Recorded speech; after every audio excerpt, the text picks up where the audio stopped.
country. Going to be doing the oil cooler adapter, oil cooler assembly, whatever you want to call it, 3.6. These always have cracks in them or they leak up underneath. They'll either leak oil or coolant or both. They do make an all aluminum one that you can get from Dorman.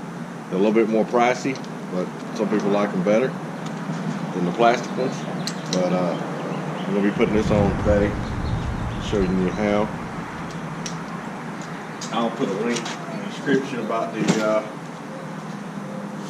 part number and everything.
Okay, just make sure it don't leak anywhere. Check out everything. If you get it all together, make sure nothing's leaking.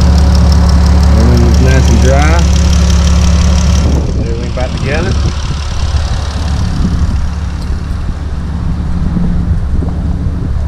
If you lost any coolant, just keep an eye on it. Make sure it don't have no air in it. Bleed it if it does. Another one done. Tim's Auto. Yeah, come on. Thanks for watching.